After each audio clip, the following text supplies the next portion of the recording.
Hello everybody! Super excited to be here with you at Cloud Native Rust Days.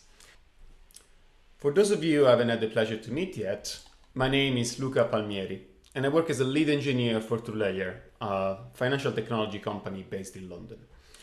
I've been contributing to the Rust community for the past 3.5 years. You might have seen some of the work I did to get people interested into the language, workshops, code dojos with the Rust London user group. Or you might have used some of the packages I maintain, Cargo Chef for faster Docker builds, or WireMock to test some of your REST API clients. For the past 12 months or so, I've mostly been focused on writing Zero to Production in Rust. Zero to Production in Rust is a book that guides a developer which is new to the ecosystem or new to the domain in understanding what is available and how to make use of it efficiently to actually build cloud-native applications. And some of the topics that are touched in the book will also form some of the material for this talk. Coming to the matter at hand, what drives most of the conversation we're going to be having today is the work we've been doing at TrueLayer for the past year. TrueLayer built a new product line called PayDirect. The details of it don't matter necessarily too much. You can think of PayDirect as an API which allows a merchant to manage what looks like a bank account. So they have funds held by TrueLayer, they can receive payments from the rest in the ecosystem, and they can initiate payments towards other accounts on the network. All of it done via APIs. There's one question that keeps being asked over and over again. Why? Why have you chosen Rust? And one side of the question we might frame as a question of novelty. Rust, no matter how awesome we believe it is, it's still a young programming language. 1.0 came out shortly 5 years ago, more or less, compared to the age of maturity of ecosystems like the JVM, like the CLR, like Python and TypeScript, is still fairly young. So there's an inherent element of risk, and we're going to touch on some of those later on. But the other part, the other intent behind the question is actually confusion between what people think Rust is and what we're using Rust for.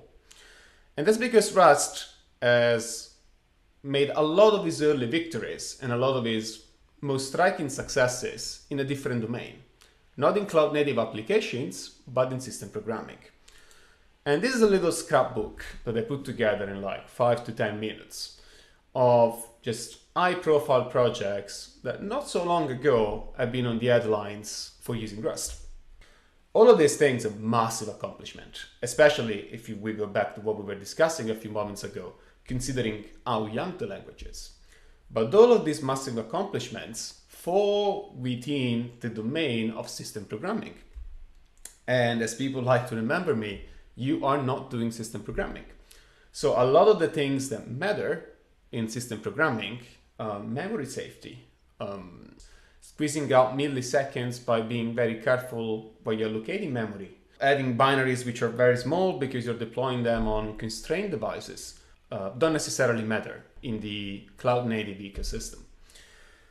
We often are constrained not by how fast our programs are, but on how fast we can develop them, how many mistakes we make along the way, how fast can we fix those, and how fast, most importantly, can we evolve that software over time. Speed of iteration is almost always the biggest constraint in big cloud-native deployments, especially microservice architectures. So why are we using a language which was engineered to solve problems which are not the problems of the cloud-native ecosystem? You don't have to draw a wall between different domains. Things which are good for system programmer can be equally interesting and equally beneficial to people working in backend development.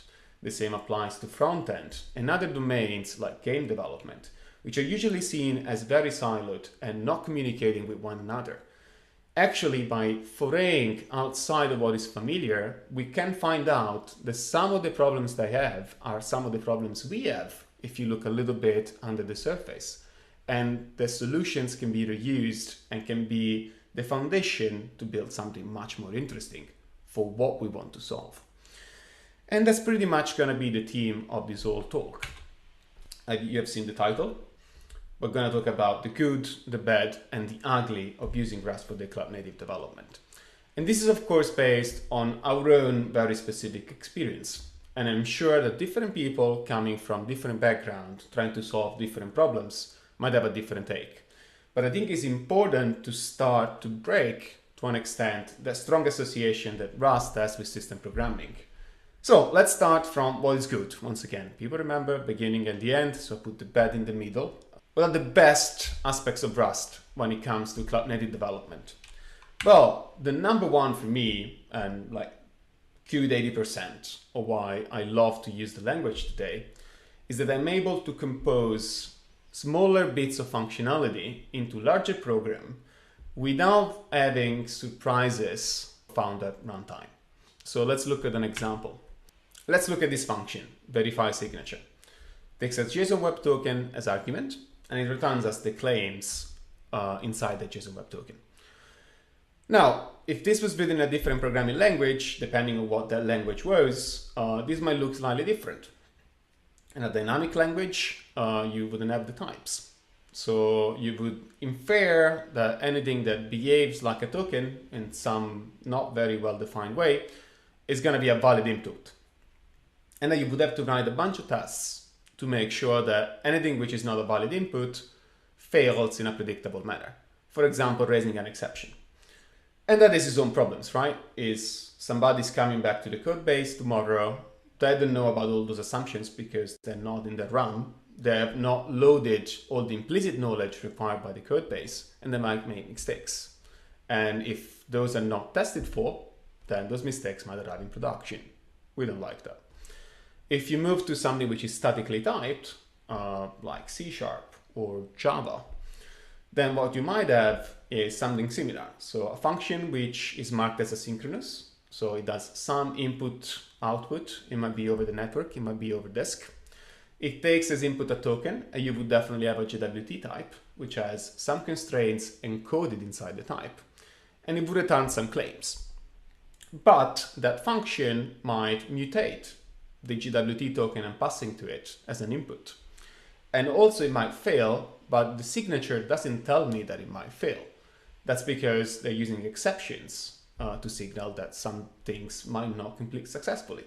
But I don't see in the signature what exception that function can raise, which means that I either need to go and look at the source code and inspect every line to understand if it might throw an exception, or I need to be very defensive. So I need to add try-catch statements, which are very broad, to make sure that they actually fulfill all the different corner cases. Now let's go back to Rust. Once again, I have an async keyword on the left. That tells me this function might do I/O. That's great. The token not only is a JWT, which tells me something about the structure of the input, I also know that I'm passing in a reference to that JWT, and that's an immutable reference. That means that I know that my verify signature function will access the JWT, but it won't mutate it. And that already simplifies massively debugging, for example. If you're trying to understand where things go wrong, knowing that your data is not changing unless it's very explicitly demarked as being mutable makes it much, much faster. You can rule out massive parts of the call tree without even looking at those. And equally important, at the end, I know immediately that this function can fail because this function returns a result. Now, result is a way to encode inside the type system that if things go well, I'll get a claims, but if things go wrong, I'll get an error. That error, the verification error, I can go and look at the definition and I can see all the different cases. Most likely it's going to be an enum, and I can decide what to do in each of those cases. This allows me to reason about what matters to my software when calling your software, without actually having to go inside and do technical due diligence of your implementation. And that's the basis for powerful reuse. Being able to actually isolate and encapsulate complexity by exposing just what matters to the person using the abstraction empowers us to build towers which are much higher and much more robust than what we can do if we stack things on top of each other without controlling all these effects. Let's get to the second pattern, which is actually very important when writing cloud-native Rust code. Being able to write state machines. State machines are everywhere. In your programs, you have resources that most likely have a life cycle of sort. A user might sign up, they might confirm their email, and then they might suspend their account or close their account. A payment gets authorized, then it gets booked, then it gets submitted, then it gets settled, or it fails. They have a finite number of states which are valid, and there are very clear business rules on how to go from state A to state B. And it's also clear that you can go from state A to state C. This is extremely difficult to encode if you're using class hierarchies. Like, you can have an infinite number of subclasses. Instead, if you're using Rust, you can encode these finite state machines using algebraic types. So using enums which are able to have values. So each of the variants can contain a payload. It's not just a fancy way of having an integer, 0, 1, 2, 0 pending, 1 active, 2 suspended. Each of those is actually a struct, which has fields can be constructed and used. And they're finite. So you know if you actually used and verified all the possible paths every time you're using a user. Let's make an example. And this is classic. When you start modeling a domain, you don't know exactly all the different corner cases. So if you're starting to write your platform, you might say, well, a user is either pending or active. And that's because the world is simple, right? You don't have users yet. Like, your biggest focus at that point in time is getting more users. So you focus on the user creation part of the user lifecycle. So you go to production with pending and active. And all the different parts of your code bases know what to do if a user is pending and if a user is active. At a certain point in time, you realize the user might want to freeze their accounts. They have become successful, now I have a sizable user base. Now this new part of the lifecycle enters your domain model. And you need to make sure that everywhere in your code base, when you're handling a user, you also are taking the appropriate action if the user is suspended. For example, they shouldn't be able to log in. And Rust helps you massively here because enums being finite, so they're not open-ended class hierarchy, there are a finite number of states, allows the compiler to actually do exhaustive matching. So every time you want to use a user, you need to match on that user. And you need to have a match arm for every possible variant. The moment you introduce a new variant, the compiler will scream at you with all the different places in the code base which require you to handle the new variant. And then you know that until it compiles, you actually can't move forward. And that is just amazing because you're using technology to scale up your mental model in a complex code base written by somebody else, involved by somebody else afterwards, which you landed on 15 days ago. You don't know all the call paths. You don't know all the places where the user is used. But technology is there to help you scale your understanding. It's there to help you fall into the pit of success. Third good part of Rust for cloud-native development, predictable performance. And I want to stress the word predictable. So I'm not here to talk about the fact that Rust is fast. For most of the application, it doesn't matter. As we said before, the biggest constraint when doing enterprise software is how fast can you iterate. And in most cases, if your application takes 70 milliseconds instead of 100, instead of 150, doesn't actually make a massive difference to the user. In certain places it does, like there are bottlenecks in the system where you want to be as fast as possible, but there are also plenty of paths where speed doesn't matter. What matters though is being able to reason about the system as a whole and being able to reason about the way it's going to behave in a consistent fashion. So what matters is when looking at your latency lines is seeing something flat. So I want to know that fetching the settings for a client is going to take on average 50 milliseconds. And it's much easier to reason about the behavior of the system if it always takes 50 milliseconds. If from time to time it takes 50, but sometimes it takes 300, then the situation is much more complicated. And that happens a lot if you're using garbage collected languages. But it's much easier to reason about your system if everything you need to look at is the code you have written. And Rust, being able to free memory in a deterministic fashion, thanks to the borrow checker and lifetime tracking, actually give you that super flat line. Now, not everything is roses and rainbows. Certain things are not working at the moment when it comes to using Rust for cloud native ecosystem. And actually, my list is not particularly long. It has 1 item, but I think it's massive. Compilation times. Rust compile times are long. We have applications at TrueLayer which are reasonably complex and take up to 15, 16 minutes to compile in release mode. So when we're building Docker images to release in production. On our local machines, incremental compilation, caching, the experience is fairly smooth. But we are experiencing a lengthening of the feedback loop, which is actually very, very important in a company, which is write code, commit, merge to master, deploy, observe. The merge master deploy step is too long. I can't wait 15 minutes to go from code is in my trunk to code is running in production. Continuous deployment is the tempo of your organization. If you have an organization that can only deploy once every 15 minutes, that means that you can make 4 experiments per hour. And you can make, with like awesome usage of your time, which doesn't happen, 32 experiments per day. In reality, probably there's something like 20, because I put something in CI, then I do something else, I forget, waste a bunch of minutes, then I go back, and so on and so forth. If I can deploy every 2 minutes, I can make the same number of experiments within a single hour. And within a day, I can iterate on so many different configurations that actually I can converge to what I need much faster. This is probably the most threatening aspect of the Rust programming language today when it comes to adoption within the cloud native ecosystem. Now, that's not to say that all the rest is amazing, but the rest I classify as ugly. Ugly means that the situation as of today is not optimal, but there is a clear path to get those things unblocked and to make them better. The first one is ecosystem maturity. And we touched on this point at the very beginning. Rust is a young language. And Rust in the cloud native ecosystem specifically is even younger, because Rust really became viable to do backend development from the moment it got async await.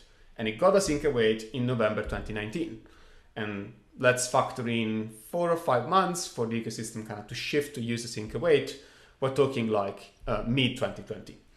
And there's a lot of exploration that still needs to happen in the ecosystem to understand what ergonomic means, what are the best practices of using that feature of the language. Therefore, the ecosystem is moving. Like there's a bit of churn, libraries are still evolving, and that might create a little bit of additional work. The other side of it is that a lot of libraries do not exist as of today.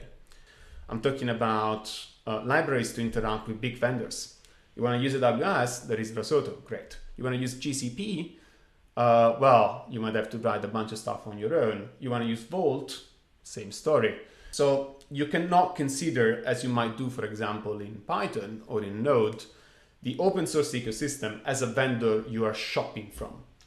Once you use a package in Rust, which is open source, you need to take into account that you might have to devote a percentage of your development time to actually go and contribute to that library. It might be that the documentation is missing a bit. It might be that there is an unusual code path that you are exercising, which is not as well tested. Factor that in, like go inside in the ecosystem with your eyes wide open. It happened to us as well. Like over a year, we contributed, I think, almost 10 different patches to fairly well-known projects. So we're not talking projects with 1 or 2 stars. So be ready for doing your part in pushing the ecosystem forward. The second one, and I know this is like, once again, top of the agenda for many different people, Rust does not ship an async executor inside the standard library. Rust ships the future trait, so it ships the interface on what doing an asynchronous task looks like. But it pushes the actual logic to orchestrate those asynchronous tasks into libraries. At the moment, we have Tokyo on one side, the oldest executor, then we have AsyncStut, then we have Bastion, and a bunch of others for specialized use cases. And it's not easy to interoperate. We don't want libraries to have to choose in which side they're playing. I want to be able to write a library that works with most executors. And that requires us standardizing on certain traits and requires us making sure that that experience works. And I know this is one of the focus of the async vision effort that is getting started in the past couple of months, and I'm sure we're going to see improvements. But as of today, a thing that I recommend to beginners, which I don't like, is pick an executor and stick to it, because that's going to make your experience simpler. I would like to see a future where these advice is not necessary. Third, intermediate learning resources. Rust is amazing when it comes to getting beginners into the language. You have the Rust book, you have Programming with Rust, you have Rust in Action, you have awesome video series on YouTube of different kinds and levels. But when you want to do cloud native development, there's a lot more that is not in those resources. Async await, for example, is often not contemplated. What libraries to use, not discussed. How to stitch them together, not really discussed. Part of this is why I brought Zero to Production in Rust, is like, I don't plan to have this as an official resource. This is, as the title says, an opinionated way of getting something that works, or putting a bunch of tools inside a box and getting you something that you can use with Rust to make these kind of programs. But I'd like to see more. I'd like to see more resources with different angles, videos, books that take a different approach. People need to have the possibility to choose how to approach the ecosystem, because everybody learns differently. And there's a void, a massive void here that needs to be filled in. And that was the last item in the list of ugly things that I see in Rust for Cloud Native today. Thanks a lot for tuning in. I hope this was a useful presentation and it shared an experience that you can learn from. If you have any questions, I'm happy to take them now.